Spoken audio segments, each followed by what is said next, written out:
welcome in. It is ESPN Louisville Plus. He's Justin Sofro. I'm Phil Baker. James Black producing today's event. I appreciate you being a part of the action here on your sports leader, ESPN 680, 105.7, the ESPN Louisville app. Nick Kern's set to join us here in the upcoming hour so we can dive into that. Tons of things to get into. I know a lot of people getting set for Mother's Day coming up here, so that's something that we will dive into. I know Justin probably has a ton of things that he's got to knock out. I know I got to as well. But yeah, Justin, good to see you. I'm glad we're able to do this. Going to start to try to do this more frequently throughout the week with your kind of new schedule, and excited to the build-up back there is looking good that you got down in the Sofro Studios. Funny enough, and thank you, I appreciate it. Yeah, we got a lot planned for old girl. She'd probably kill me if she heard me say old girl to refer to her, the mother of my children, all three of them. But actually, the other mother in my life, my mom, actually texted me. She actually found an ESPN old school like hoops. Like one of those, kind of like what you all have that have been broken. The Papa Shot. That's the Papa Shot that's over by you. So I'm gonna make space for it a little bit over here. I don't know if I'm gonna need to widen this thing out or not, but more things to have and bring into the. You call it the Baker Bunker at your house. I've got to come up with a nickname here. I just call it the ESPN Louisville Plus Studios because most of the content comes from right here. Yeah, I think around here we call it the Sofro Sex Dungeon, but but yeah, I mean, look, you got three kiddos. I can't deny what happens down here. Anyway, let's not get me into trouble. Okay, yes, it's Mother's Day. As everybody says, what do you want for Father's Day? The joke is to play golf on Mother's Day is the joke. That's Tony Kornheiser said multiple times. But be sure to give him a follow at Justin Sofro on Twitter. Nick Kern 35 when he joins us here in probably the upcoming hour. I'm Phil __ Baker on that front. 267-9680 is the phone number. Not sure where I'm giving that out because it just habit. I think we're just going to be taking texts today on that. Tons of things to get into. I know we were texting back and forth. You got the Issel missile with everything. He was on FanDuel TV. It broke my heart that DeMarcus Cousins wasn't on there. So we'll play that sound. Mikel Brown is working out. I'm sure Justin Sofro has a lot of thoughts about that. And Papa Bear and tweeting people again. We can react to that. We can talk about a couple other things with some Tyron Stokes information and sound that I think Louie and I think you put out on the social reels about. From Brooks Holden of the Courier Journal. Wanted to get your thoughts about that as well. The 502 Circle is going away, but Floyd Street Media is taking over. What does that mean? I know a lot of people said it kind of goes over their head, and it's a lot to digest on that, but we can react to that as well. But it's been a fun week. I know we wanted to talk about the JP Morgan stuff and wanted to talk about the Diana Rossini stuff and Mike Vrabel and our boy Nicky V. Oh my goodness. I mean, he's just... he's killing me here lately, especially when it comes to relational stuff. And I'm like, man, you can only allow so much. We'll touch on it though. We'll save that maybe for the back end of this part. I don't know. Whatever you want to do it. Okay. It'll just overrun the show for me. Well, I'm sure. So yeah, if you missed anything, that head over the podcasts that are over there, and then we could talk about the Mark Pope Q&A, which I'm sure Justin has a lot of thoughts about there. So I mean, kind of the story of the week. What's happening? We got breaking news as we're recording this. What is it? What is it? He's not the only one to do this, but I had quote tweeted in the past. This is going back to January 12, 2026. I should, I think I deleted all the alarm sounds. Coach Marrow tweeted, "Some people have to suck up so they can keep their job. LOL. You better stay in your place booking hotels and restaurants." I had quote tweeted this that same day. Big Dog about to put Benedict Nocta in a body bag. And Pete Nocta just liked the tweet.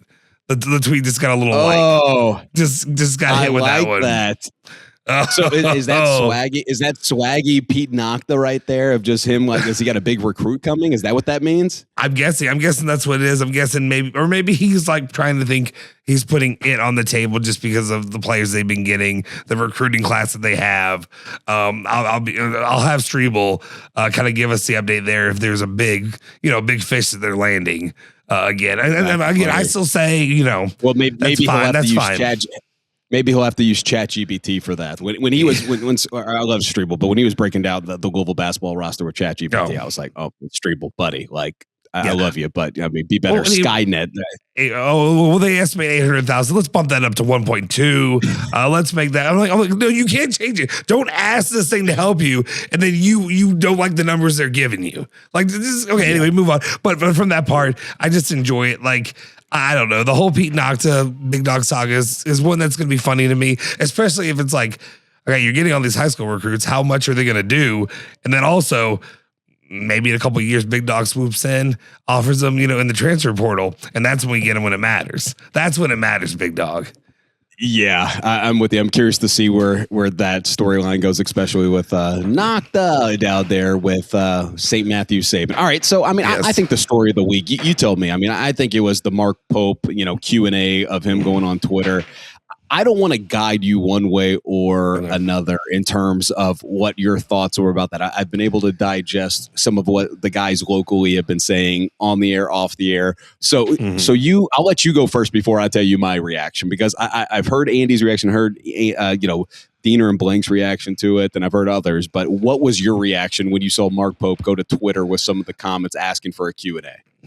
To me, I guess the biggest part to me was like, I want to know who guided him toward this, who made that decision and said, hey, here's what we need. We need you reaching out. Because I'll take a couple sides of this. I don't want to play a little bit of, Johnny two sides of the Nick Valvano, a cheek on each side of the fence with this, because there is the point of this as a Louisville basketball fan who dealt with a couple years of mediocrity, piss poor fan engagement, anything like that coming from Kenny Payne, the excuse making and all that. There's a part of me that can at least respect or appreciate that Mark Pope was getting in front of a camera and, maybe picking the specific questions he wants to answer. Fine. That being said, my question is, who's the PR person that told him to do it this way? Because like, to me, all you're doing is you're leading the cattle to slaughter. That's what you're doing. So I'm with you. So I want you to continue. So what? Okay. Yes. So you're saying there's 5 different doors, right? Because that's how I'm operating. You have do the radio interview, which I think people want, a press conference, this, or just don't talk or do national media. Like those are the only options, right? I'm not leaving anything out, right? Okay. So continue. I just want to make sure we're operating from that space. So I hate door number 5, which is the don't talk to anybody, just lock up and shut it down kind of thing. That's what Kenny Payne chose to do. And you saw how that worked out, because there's none of that back and forth. And there's also, just as a fan base, you want to hear from the coach. No matter how bad it is, you want to be able to have some kind of open dialogue of why things are happening the way that they're happening, the way that this entire situation is just degrading for Kentucky basketball, and watching Kentucky basketball become, it's becoming what Louisville was a couple of years ago. And I understand people can make the argument, the different thoughts or opinions of it's not Kenny Payne, but I'm saying these things have a Kenny Payne-esque feel to them in the way that it's being carried out. I understand when it comes to, he has an ability to coach. He has beaten some good coaches. I don't know that this would have been the way. I think the way you always go about it, to me, Radio 101 would be to go to a friendly radio entity and talk one-on-one with a guy there and kind of have these things kind of set out. And to me, I feel like you get a little bit more insight. I feel like you get a little bit more of the back and forth there that can help you a little bit and be a little bit less. This is still disconnected to me. Does that make sense? Where it's still like, we're just going, there's a whole list. Everybody can see what people really said on Twitter. And then you see what he responds to.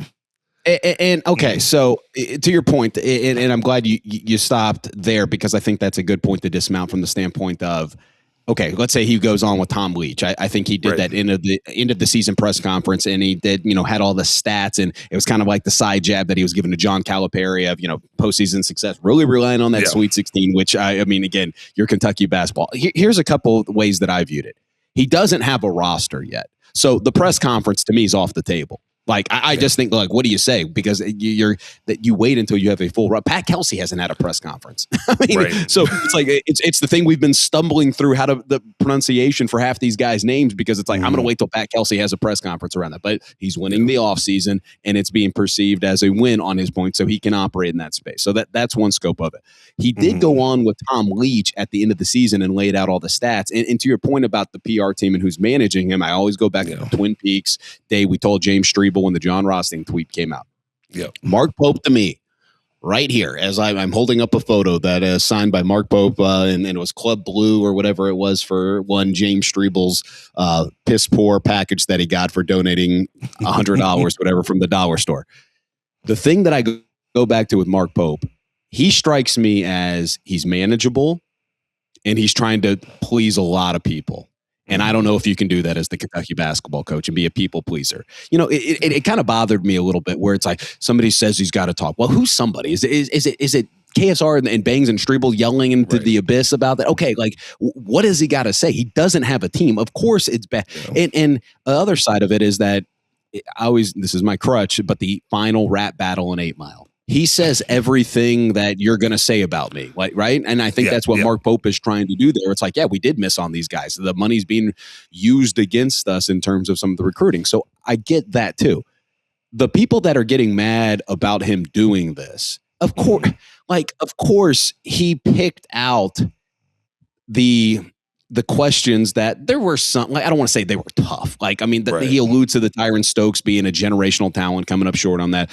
He alludes to, he has a funny haha one about the marriage. He has the one about, Malachi Miranda, but it feels like they got the tough ones out of the way when I use that in massive air quotes, because I don't think that they were tough. But it's not going to be any different if he goes on with Tom Leach. And I don't say that as in a disparaging way to Tom Leach, but those are friendly confines. Yes. Like, so it's the people that are getting upset. It's like, I always pick on ZC for this, but he was the last person that talked about it. But ZZ was, walking around peacocking and he's like, you don't do that. I was like, well, what should he do? And he's like, well, you go on an interview, you do an interview with, and I was like, well, I, not to say we're in the competition, but I know, Bangs and KSR crew went on a massive diatribe about, there was a podcaster, that said he has like 50 followers. He does it for the love of the game. They tried to get Goose Gibbons on, and they tried to get Nick Mingione on, the UK baseball coach, and JMI shot it down. They shot it down because they said, no, we have the exclusive rights to that. So I say that from the standpoint of, he's not going to go on KSR at this point either. He's not going to go on with Strebel at this point. So the people that are picking apart, like, people have, Strebel's whole thing was that he did a good job in answering. Like, it went better than he thought it would go.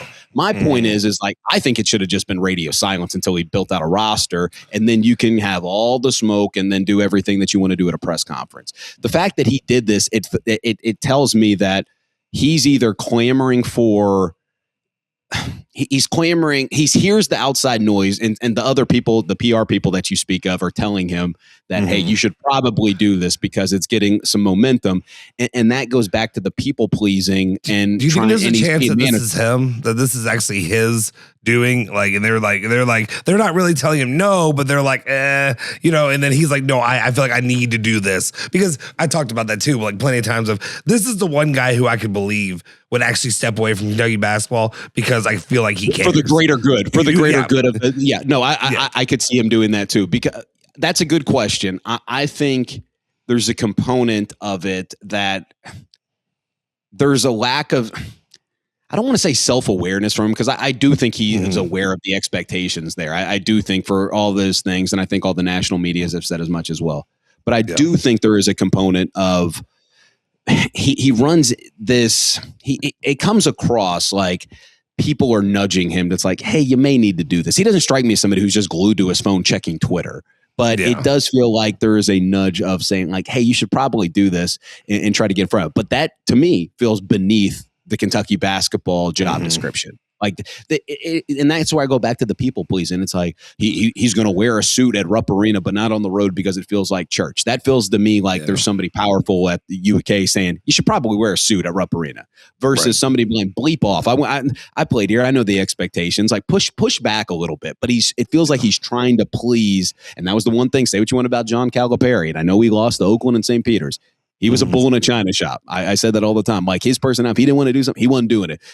All the coaches in the SEC were wearing jumpsuits. He's like, no, I'm still wearing a blazer. Like that's something you got to stand on some business. And I know that's little and minor in the grand scheme of things, but it feels like he's trying to please the fans. He's trying to, please Mitch Barnhart. He's trying to please, the media gas bags that are demanding he talk. It's just like, no, do you like that's the thing. Like, and the press conferences will come. This will die down. It'll come down, but it just felt like he's trying to please all these parties. And if you're trying to please, everybody, you're going to please nobody. Do you think there's too many like tentacles that are locked into him right now? Like, do you think he's being micromanaged too much at the same time? Like when he's making these decisions that kind of step on his own toes when he's doing one thing and then the other, and it's just making him look bad and making him look maybe a little bit more of like a dunce in these circumstances. Because I think it was endearing the first year when they went to the Sweet 16, right? Right. You know what I mean? Yeah. Like it's weaponized when things aren't going well. But let's also, because that's something we talk about every Sunday night at 9 p.m. Anna Tarullo and I do After Dark on ESPN Louisville Plus. Tune in, hang out with us. It's a little bit less formal than your day-to-day radio shows that you get Monday through Friday from 7 a.m. to 6 p. And then, sometimes 7 p. and after when you've got shows like Ethan Moore and Taylor Lynch there on Louisville Sports Live. But one of the things that we talk about so much is just like, the hardest thing sometimes when discussing Mark Pope is to not just try to do the move on thing. Like he is not fit for this job. He is not fit for this kind of detail. He can't figure it out. And we talked about it too, where you say about the job being bigger than the person.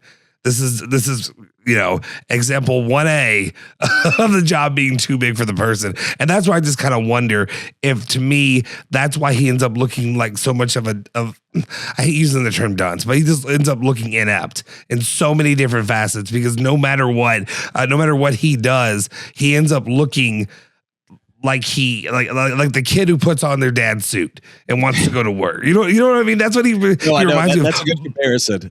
And additionally, that's what I got off track on, as well as the first season of Mark Pope.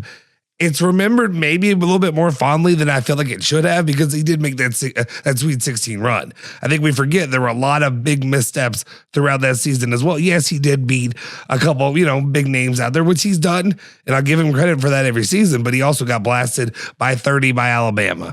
There was a lot of consternation throughout that season too. It just wasn't as bad as it was this last season, and probably not as bad as it's going to be this next season. And it's just something that I look at him and I'm like, buddy, I know you want to fix these relationships. I know you want the fan base to still like you and love you and have all this, but sometimes just keep your mouth shut, finishing this whatever rosters it's going to be, because it ain't a pretty roster.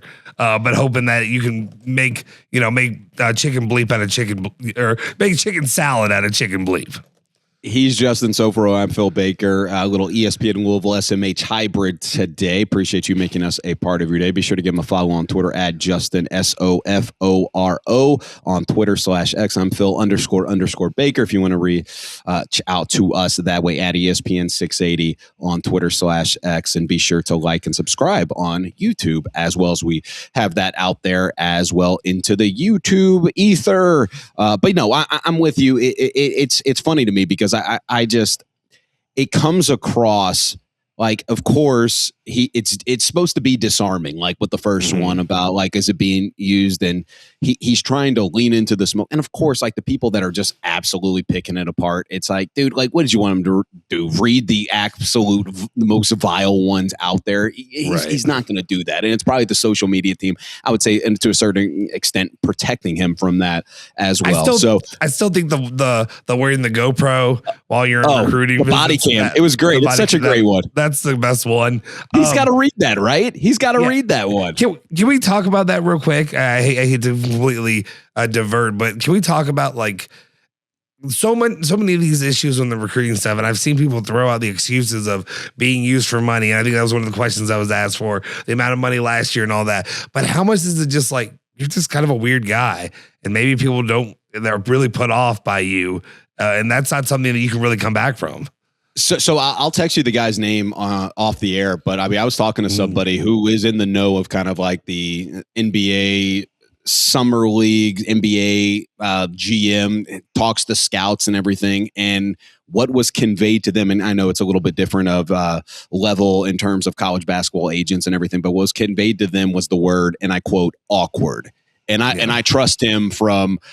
He's led me enough info from the standpoint of like, oh, this kid's going there and everything. Maybe not at the truly Donovan level, but he's in the know and you would know the name. So I'll text that to you off there. So that's one facet of it. And then, I equate the like Jalen, the kid from Pittsburgh, was a Jalen Lowe, like when all the stuff was going on with, Kentucky fans getting excited about him. And I'll never forget this because I remember Strebel and I battled when I sat in with him. And I'm like, dude, like, I'll be honest with you. I was scared of John Wall. I was scared of Eric Bledsoe, Brandon Knight, Tyler Ewis, De'Aaron Fox. I mean, Ville, even SGA, even though he wasn't, the Harrison twins. Right. Jalen Lowe does not scare me. Like, I'm sorry, he just didn't. And he's like, oh, that's rivaling. And he's like, he's going to bust Chucky. And he did this to Chuck. And I'm like, okay. And I know there was injuries there. So there's that. When the Mark Fox assistant was named as that, I'm like, oh boy, like that just feels beneath Kentucky basketball. And I don't mean to say that to just pick on him, but it's there was a reason why they were trying to offer. Well, you saw it with Mo Williams offered the job as an assistant on there. There was a reason why they were trying to offer Jamal Crawford on there, Tyron Stokes' teammate's dad on there, and a good athletic piece talking about how Tyron Stokes could kind of, or Jamal Crawford could kind of channel that energy with Tyron Stokes.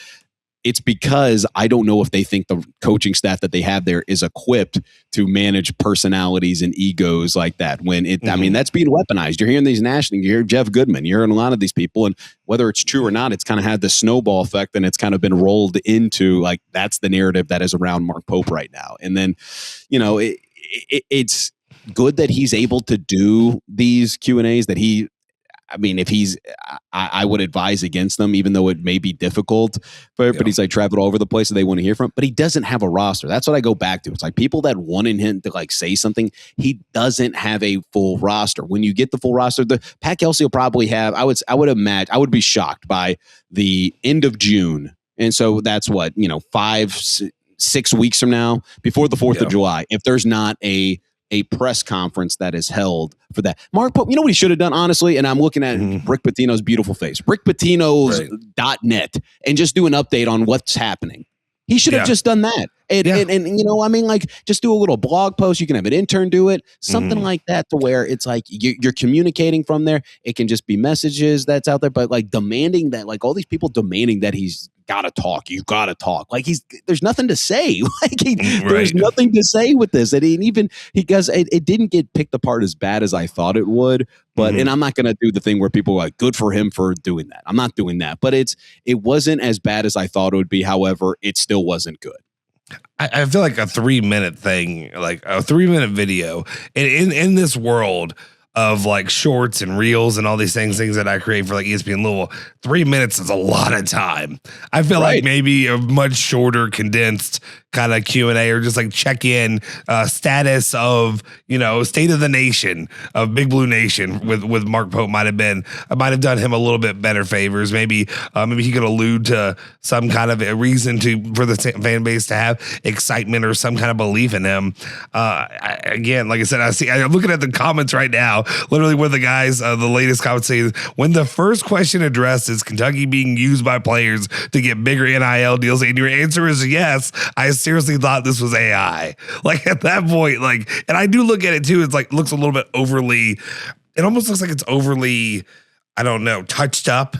Like there's something about it. I did hear Strebel and Tanner and them talking about it about fingers, just AI and everything. And I was like, it did have that like way too HD, fake. Like I'll do some voiceover stuff if I just need something. Our liner guys might get back to us and it'll send a video like off Canva, and I'm like, that's creepy. That looks like that person looks like a Build-A-Bear doll or something like that. It does not look real. So it looks way too overly produced or something about it. It's something that's off-putting. And maybe it's just Mark Pope. Maybe that's also why players feel this way. I just looking at the roster, I know you said it's not complete yet. they've got players, they got numbers. I don't know how many more to really expect for them, but like I look at that roster and there's no way for me else to describe it. Like it looks like a mid to low, like back with like Vanderbilt. When I used to look at like Vanderbilt back in the day, Kevin Stallings, it looks like Kevin Stallings. That's what it looks like. What the roster looks like. That's a good point. And I think a lot of people like, the Malachi Morano stuff, who I think was actually a bright spot for Kentucky last year. And I know he's evaluating, whether or not to come back to Kentucky. But then you have to ask yourself with the roster that you just alluded to, like he's being projected as a late first round, early second round draft. Like in the money, it would be comparable here. But how much could your draft stock soar, or could it sink with that team that's built around you? I mean, that's a fair question he has to ask himself. The hardest part too is like I'm looking at this and it's just funny with me being a Louisville fan, and I think about like, I hear Creighton Harley in the morning and he's still got it in him. He's got that childlike wonder when it comes to like just hating on Kentucky and like just the rivalry and all that. And like I maybe it's just I've been doing this for too long at this point, or maybe I'm like I'm too connected to it. But like I don't have that. I can't build that point back up for me right now. I'm sorry, BB, and I pity you. I look at this roster. I look at what's happening with Mark Pope because I just lived it. I lived it a couple of years ago, so I understand what it feels like. And there were times where James. What's worse though? What's worse though? Because like I'm with you. You're going on a great rant, but the Kenny Payne stuff, you knew it was more so what the administration was going to do. This one, it's not Kentucky's level, but it's not Kenny Payne. It's not bad enough. It's not bad enough. It's so good they can make an excuse for year 4, and like that's the thing too. That was Gary Parrish's point today. I mean, on with Andy, like he made a point with that earlier. That's something that he could definitely see him getting a year 4. Yeah, it was one of those things where it's funny because like I remember listening, and as a listener, before I came on to ESPN Louisville, I was just like I was cheering on Strebel, just defecating all over the program because like I felt like at that point that's what it taken, that's what it needed, a voice of somebody to speak up against Kenny Payne and the atrocities that were happening to my basketball program. And it turned out to be Big Blue Man Honk, 69 Strebel, and he did it in those moments. And like now, like I said, the turntables at this point in this intersection right now, Kentucky basketball. And that's why a lot of fans, and I think Tarullo was one, that they're going to be doing a lot of what I did, which is a lot of people will hate on that person and just say that they're not a real fan. But like, you're going to be probably cheering against your team this year. You're going to be rooting to get blown out in those games because you need this to be over. Otherwise, you may, like I said, a year 4 of this, and I can't imagine what that looks like. I can imagine the amount of money that won't be offered up for by donors, boosters, whoever. I mean, good luck. I guess the one shining thing that you have is you're going to have a different AD, and at that point, that guy hopefully will want to have his person in, not Mitch Barnhart's guy. But who knows? Can I just real quick, and I know we're getting to the end of the segment, but there's one thing I wanted to touch on real quick. Okay. It's interesting to me watching this and watching how this all played out, and how about we need Mark Pope to come and talk to us, to the fans, right? I had this feeling, and I know, like I said, if you know me, if you've seen this stuff, I am not sunshine rainbows optimistic guy. I'm probably not even the fair, if you want to talk sports radio, whatever, I'm not the fair guy. I'm going to be the guy that is more than happy to maybe turn a video about Mark Pope losing Tyron Stokes into Pat Kelsey, a reason to crush Pat Kelsey for not going after Tyron Stokes. That's what I'll do. You know my thoughts. Yeah, exactly. That being said, the Pat Kelsey situation, it's funny how different these weeks can change for a coach. A guy who, the way that season ended, I was pissed off. I was not happy. I was disgruntled, angry about how everything played out. Yes, they got the win over South Florida, but it just was not a team that I felt like, I was telling our guy, and I've already watched his name, Isaac McNeely. I already watched his name from my brain at this point, but I was telling him that I never want to see him wear a Louisville jersey again and stay in North Carolina after that game. This is a situation where Pat Kelsey really capitalized and got a ton of goodwill with the fan base. It's something Mark Pope desperately needs to have done in this postseason. Going out there, all the moves that he has made. So I'm being nice. I'm giving a shout out to Pat Kelsey. I'm professing my love for Pat Kelsey right now. Going out there, getting the team he's put together, making the coaching adjustments, the Andershek, probably said his name wrong. Andershek, I think, yes, whatever. Because there hasn't been a press conference because nobody knows how to say their name. So you can't get crushed until there's a press conference. Then after that, it's fair game. But he saved himself. He's done all these things, the moves that have been made, the all the little points of excitement of all these players coming in, and you haven't even had to say a word to any of us. I mean, that's all he's done. He's put out a little winky face, and maybe that was wrong about what it was related to, but it's just good on PK. So, sorry, BB, you ain't got this. No, and I think one of the things too, and I think that's a good point, but I call this every year, the vicious cycle. I think that's something that people tend to lean into where it's like they talk themselves out of it and then they can talk themselves right back into it. And I think with Pat Kelsey, you've seen it Exhibit A, and then the same with Mark Pope. Like after the Sweet 16, people were there were the 30-point loss to Alabama. There was a good amount of people. It's like, well, Cal didn't do this. You can talk yourselves back into it. That's that emotional cord and that gravitational pull that always brings you as a fan back to it. So it's going to be fascinating to see where this goes with that. Now, Issel missile. I want to dive into this too because we can kind of intertwine back and forth because I think it all comes back together in what we've been talking about. So Dan Issel, in case you missed it, not everybody's on Twitter. I believe he was on FanDuel TV.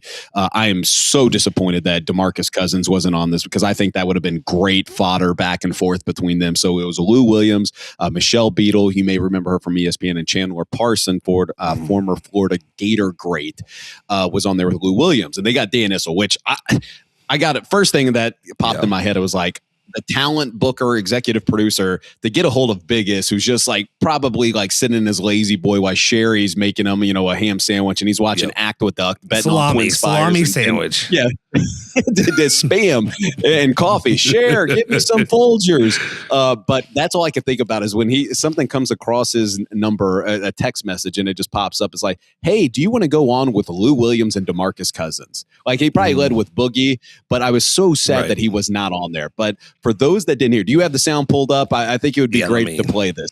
So for those that didn't see it, Dan Issel was on with Run It Back on FanDuel TV, and this is what he had to say. Well, why the recent struggles, not just with John Calipari, but with Mark Pope, of why Kentucky hasn't been back to the national championship glory since 2012.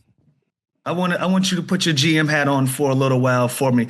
Kentucky hasn't won a national championship since 2012. It's been a lot of turnover as far as leadership since that time. Why do you feel the biggest reason that is?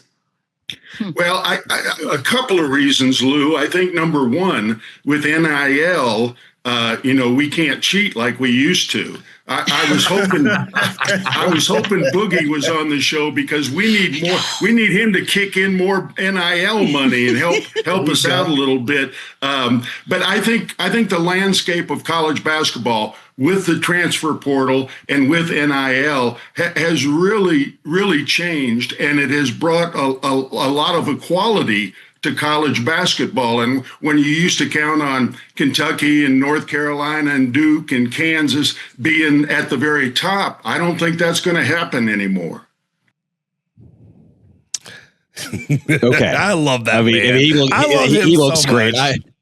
I think I said this on with Sweeney the other day. Did I tell you one of the last messages I had with him? So I'll text him occasionally, whenever it's like May 22nd. So it's coming up here in a bit, like when the Colonels won the national championship, the ABA championship at Freedom Hall. I'll send him a message, and we tried to do some nice things. Like I've been fortunate enough to kind of get to know one of the executive producers at PTI. Yes, that's a humble brag. And for like this day in history, I like sent them like, hey, honor Issel, and he loves that show. So those are some of the nice things that that he's been doing. So it's not like every day I'm texting. But it is funny what I did. I sent him when Rick Pitino returned to Lexington. I know his thoughts about Rick Pitino. And I'm just going to say he responded with, what a duck. And then he auto-corrected what duck meant for. and it warmed my heart, and then I just loved it, and then that's our relationship. That's one of the last messages that we said. I think I sent him one for his birthday as well, and then I see him on all these podcasts, and it just warms my heart. But big fan of Biggest, and I'm in total agreement with like the things Drew and Andy and Lou were talking about. It breaks my heart because I know how hard you work, and I know how hard the guys around here work. Issel said stuff like this all the time here. That's what kills me. That's what breaks my heart. It's like, and this is the one that gets like into the internet ether and goes viral. And it's just like, it was like every day. And like, I wish I was doing these reels at the time because I was doing the mixtape, and I like I said, I would post up every single day for his show to get on there and listen to Issel. And I knew I would get some great stuff. I got one of him talking about Whitney Houston doing crack and stuff like that. Like that, there's all kinds of stuff. That's just great little bits that we can get. But Dan Issel, like he needs to be on sports radio in some capacity. Like it's not fair that we do not have him here locally, or just honestly in a regular capacity doing sports radio. He's always open to it. He's always open to it because I know listening to somebody, I'm a psychopath and I bounce around other markets like when there's big time sporting events. So I would listen to the Altitude Sports Network, and I think it's 104.3 out in Denver. So one of them has the Nuggets, another one has the Broncos, right? So I always get them mixed up. But Dan's like a regular contributor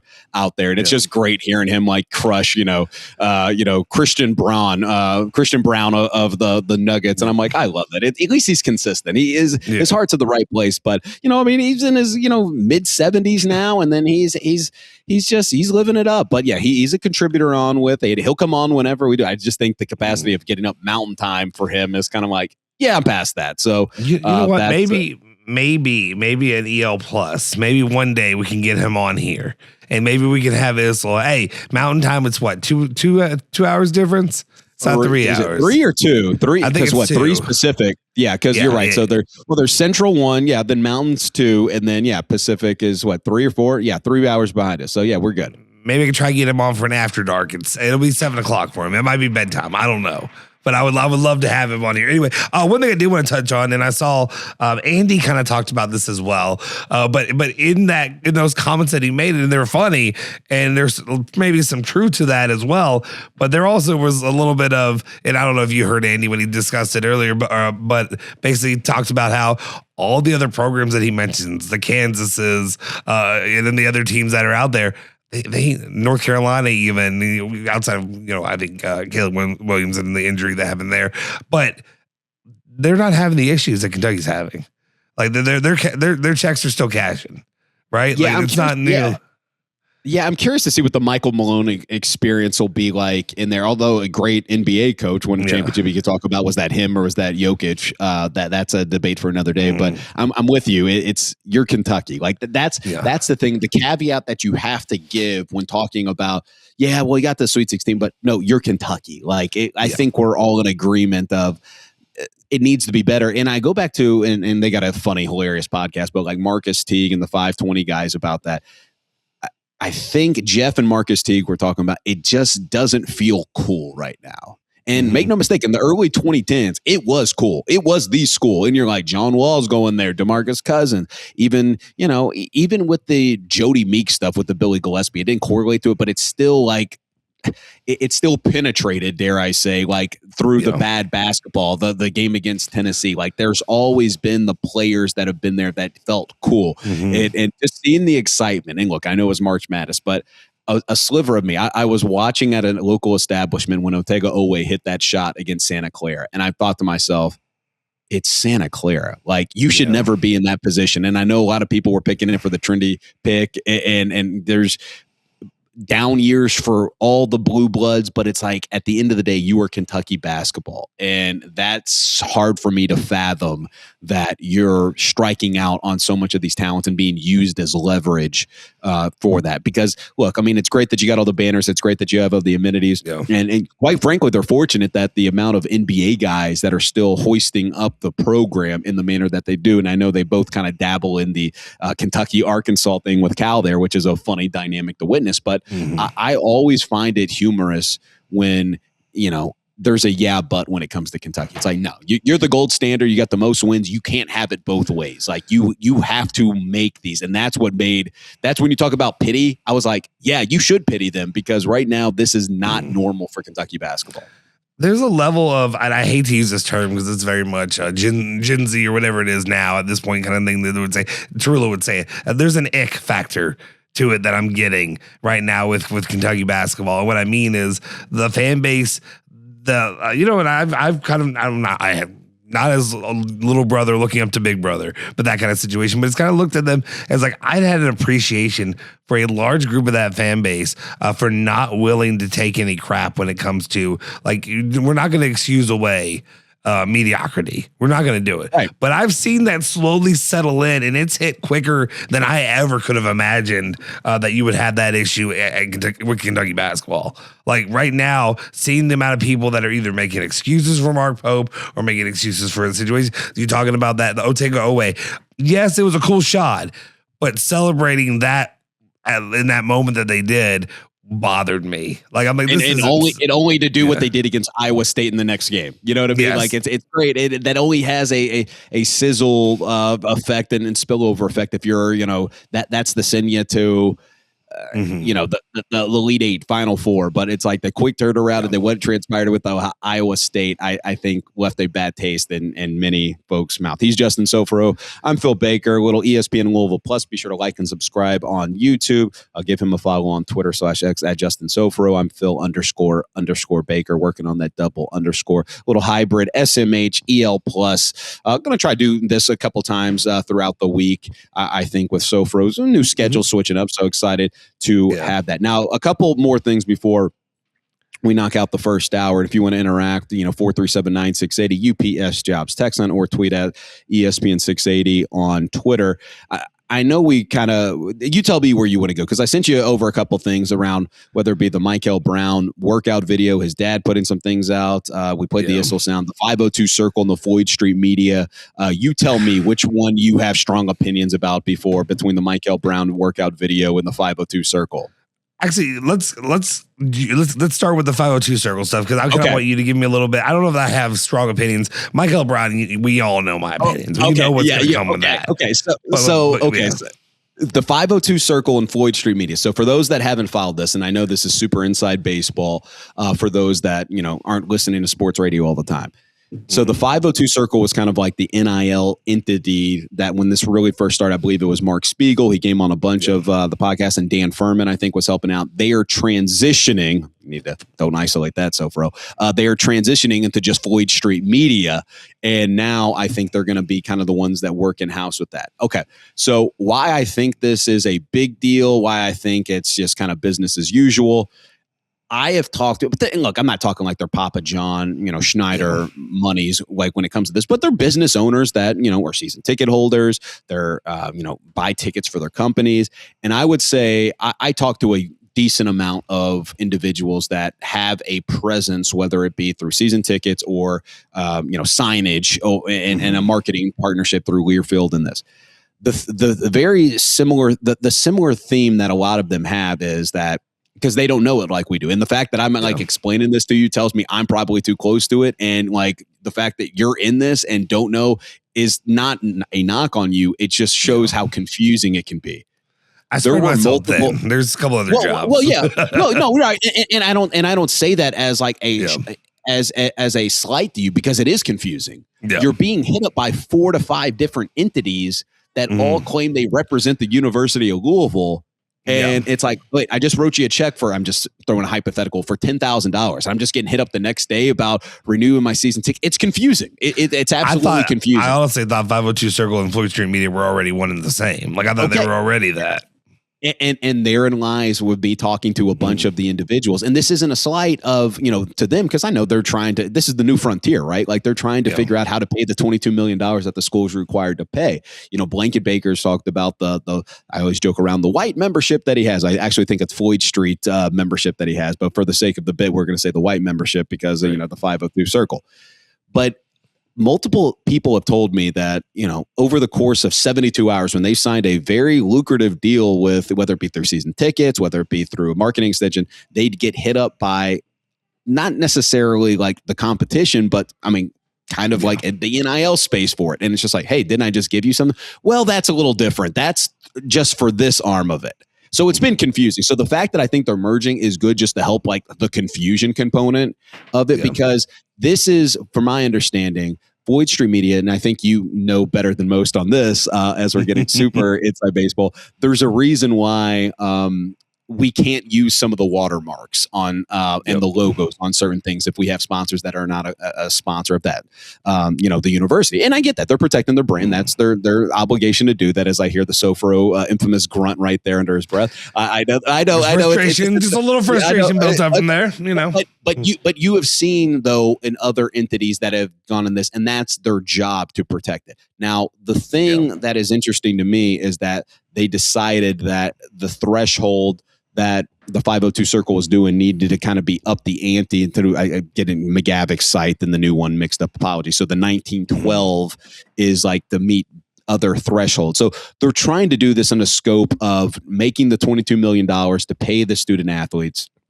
And I think, quite frankly, kind of keeping it under the U of L umbrella a little bit more, because I think the 502 circle kind of operated in its own space and working with them on that. So, I mean, look, it's a lot of info that I'm throwing your way. I think it's good that they're consolidating some of these things just from the standpoint of confusion from everyday company. Like I talked to guys that own like concrete and cleaning businesses, and they're not, like I said, Dr. Mark Lynn, but it's a big investment that they're spending with them. And the fact that they're just what they thought was a massive check writing to a bunch of these people, and they're supporters of the team, so they're always going to do it. And then just being hit up the next day by somebody else who claims they represent, it's a lot to take in. So I think it's a big deal. In a perfect world, I think Tennessee was trending to do this. They basically said because of the $22 million that the school is required to play the student athletes, that basically there was going to be like a 5 to 10% increase in their season ticket sales, which I'm sure they won't like. But guess what? It's coming from one bucket. It's not 5 different buckets. So, I thought it was kind of newsy. I still fully don't understand all the parameters that would come with it. But I do know it is a big move for them to kind of say, okay, we're operating in this space and we're just going to be more in line, because it has been confusing to many people on how and who and what operates this, and why this doesn't go to, XYZ of like what they just spent on their season tickets or naming rights for XYZ arena, or, the first or second quarter of something that they thought would be on the ribbon there. So, I know Learfield and the folks over there at the 502 Circle and Floyd Street Media are always trying to navigate these new ways, and they got to protect the brand. That's what they're trying to do. So I'm curious to see with this new 1912, what that does, how much of that translates over from the 502 Circle. But no, I thought it was kind of newsy. And I know Dan Furman, I think, was going back and forth with some folks on Twitter answering some of those questions. I think the Dan Furman part also made like some of the most confusing part to me, just because you see that crossover. I've seen him on Floyd Street Media. I see him being, like you said, him and Spiegel being the part of the 502 Circle, all that from the beginning. So I was like, okay, these two are the same. And then we also have here where from the beginning, EL Plus, and we're a partner with the University of Louisville and ESPN Louisville and 93.9 The Ville. And it's like, hey, I wonder, and this is back in the day when that first started, and they've obviously taken off, leaps and bounds. But at the same time, it would be like, hey, this would have been a great spot to start and help out, be a part of it. Bring us into the fold.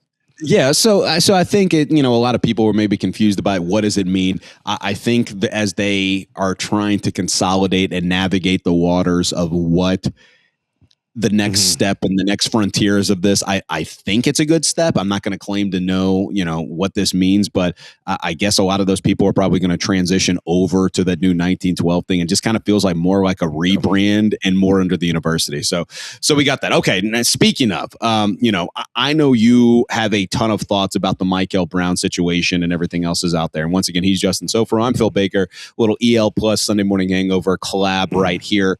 Be sure to like and subscribe on YouTube. You can give us a follow at ESPN 680 as well, at Justin Sofro on Twitter, at Phil__Baker. Reminder, we are your big game and big race station, so keep it locked here to ESPN Louisville. Good promo running that Andy put together of all the events that we have and play-by-play we have here that you have probably – okay, so the Mikel Brown stuff. So yeah, I struggle with this over and over, like, because you always want to be swimming toward – the waters of trying to get these 5 stars. I think people talked themselves back into it when you saw OB that commit earlier this week. And I think when you see the video of him, and not everybody's on Twitter, but I guess Bobby Marks, ESPN, GM insider, put something out of Mikel Brown talking about how he's one of the talents playing pickup. There's been other parameters or individuals, accounts, I should say, of his dad putting some things out. What was your initial reaction when you saw the video that you were holding up for the YouTube audience out there? Yeah. I'm watching it right now. Let's do play-by-play. His back looks good. He's got good form, good strength. I'm not seeing he's not wearing any sort of brace there. I thought maybe he would want to have some kind of support there just in case. But it's frustration. I mean, it is what it is. Like it's everything that Louisville fans have been kind of angry about, bothered by. I think it's just kind of proof. Like we're smarter than the average basketball fan. Like when you can't play Louisville or Kentucky or these fan bases like they are, you go out to UCLA what they are now, kind of thing. You know what I mean? Like people take this in. It's such a big part of their lives. They invest in these players, and I mean, obviously the amount of money. But like you look at Mikel Brown Jr., and it was clear they took their money. They ran back down to Orlando as soon as they could, as soon as the season was over, and it's just frustrating, especially to have people around him, the fan base, or not the fan base, his father and people like that lecture the fan base and act like that, like just to put it in your face, but then continue to lie at you. That bothers me. Well, it completely makes sense. I mean, I sat across from somebody. Nick will join us here coming up in the next hour. Has fully recovered from back injury. I just saw the text. Has fully recovered. Shocker. Surprise. Yeah, we didn't see that one coming. Good old Bobby Marks bringing about that. And that's a good question, because I'm curious how much of a talking point that will be. Like not just like on draft night in the NBA draft combine, but like with team doctors and trainers at the NBA level. Like the narrative around Darren Peterson is that, the talent isn't in question, his work ethic, and you could talk about the grander, scheme of what that entails for at the NBA level and, load management. That's a broader discussion. But, how much does that matter to a GM or an ownership group that's, going to invest in who is going to be a top 10 pick? Like how much, hey, what happened with your back here? Like, they going to have their own team doctors, or is this going to be the mysterious Mikel Brown doctors that are around it? So there's that. And then also, the thing that I kind of found humorous from this too is the conversation around whether or not Pat Kelsey will be in attendance at the NBA draft. Drew fundamentally disagrees with me. I 100% think he is going to do it, and you're starting to see little slivers of it on social media. Peyton Siva retweeted the video of who's on the coaching staff at the University of Louisville, retweeted the video of these guys working out, saying he was a generational talent. You've seen University of Louisville's Twitter doing it. They are lockstep. He didn't have to like it, but I think we're all in agreement. You like swimming in the waters of the 5 stars. So this isn't going to be the last one they go after. Obviously, you just saw earlier this week with the landing the reclass of OB. And it's funny because I think he will be there because he is still the new kid on the block. And it's a message to the next 5 star. And I know Drew hates it. He doesn't like it. It feels gross. I get all that. I get it. But this is for the next guy that's not that. And it feels gross. And it feels like you're being played. And I'm not a fan of it. Like I want to be abundantly clear. I do not like it. I just think that Pat Kelsey is viewing it through the scope of landing the next 5 star and the next guy after that, because this isn't a John Vincent Calipari or Rick Pitino or Bill Self or even Shire, who's have a whole plethora of these guys go through. He's got to be seen up there, in my opinion. So I think he will be in attendance. Can I say this? Like me personally, while I have the frustration, the anger, the disgust looking at him and his father and all the stuff they did and all the things that they were pulling, to me, that's my biggest question. At the same time, while he's, it's a 5-star kid, another level talent that Louisville basketball didn't normally get. When John Calipari would have a player like this, I'm still want him if he goes out there and he shines in the league and plays well. Sure, throw up the L. That's the least you could do for Louisville basketball right now. I feel like you go out there and rep Louisville after you fleece, the fans, the donors, whoever it is, for all the money that you did. At the same time, yes, I'm frustrated. Yeah, I feel what Blank and Diener feel, and I've heard them go on their rants. And I'm not as passionate about it as they are because I still want these players. It doesn't matter what I say. I don't believe me yelling and screaming on Twitter affects what kind of players that Louisville basketball is going to get. Sorry, Jeff Lightsey, and I mean no shade by that. But what I mean is like just talking about how people need to watch what they're saying with these recruits. I don't believe that. I think the money talks. The problem for me personally is if I were an NBA, if I were in that draft room, if I'm going out there and I'm thinking about taking Mikel Brown Jr., there are two big questions that stick out to me. A, were you or were you not injured? Because if your back injury is a problem, then that's a physical issue we have to monitor and look after for a long period of time. We know that that's not true. We know that his back is fine. Then there's the other part, which to me is a bigger red flag, is I can't trust this kid. I can't trust that they're not just going to try, that he's going to go out there and give us all performing and playing for my NBA team in the amount of money that we're giving him day in and day out. How do I know that he's not going to come out there and just try to, milk the teat, if you will? Well, and Brian Windhorst did a fascinating sit down. It's like the science of basketball, talking about this of how science ruined and analytics ruined basketball, and it seeped down to the college level. And I think on the next collective bargaining agreement for the NBA, to speak to a broader thing, and I know we're inching closer to the top of the hour, he's Justin Sofro, I'm Phil Baker, little ESPN Louisville Plus Sunday Morning Hangover hybrid.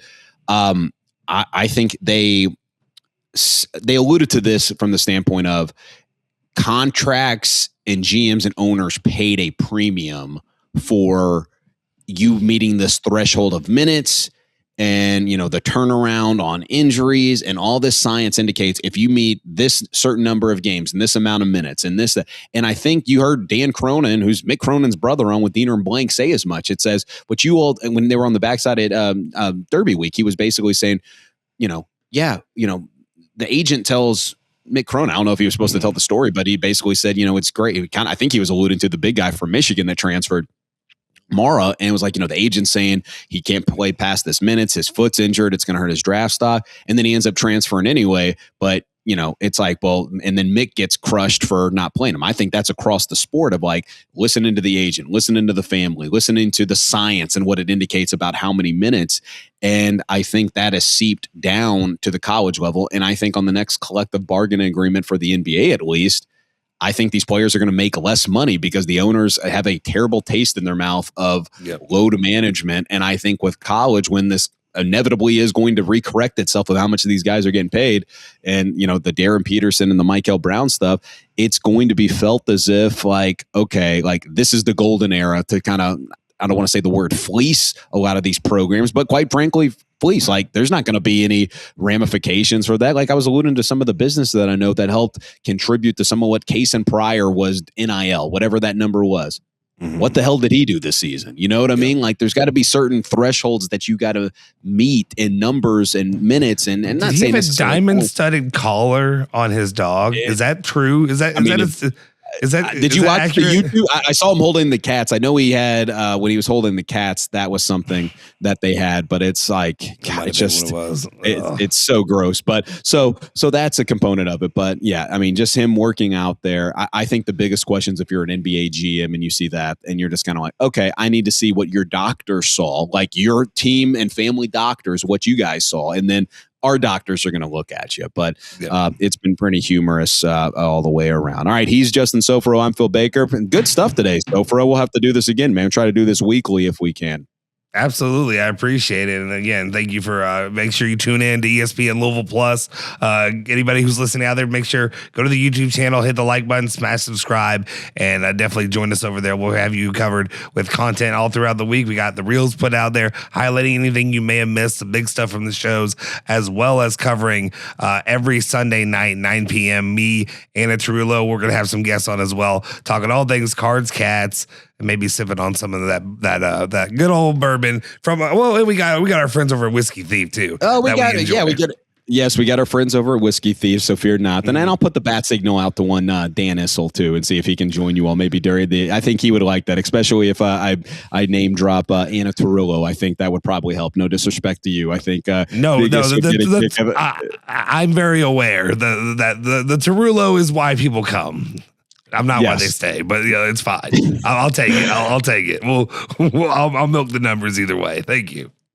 All right, this hour presented by our good friends over at Juiced Fuel. They bring the gas straight to you, straight to home, work, wherever you are. Download the app and schedule your delivery. Skip the pump for good. Use promo code ESPN and you'll get the first month of VIP membership free. Juiced Fuel.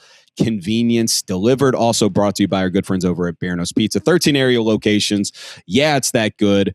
Bear Nose Pizza. All right, more nonsense coming up next. Keep it locked here to ESPN Louisville and ESPN Louisville Plus.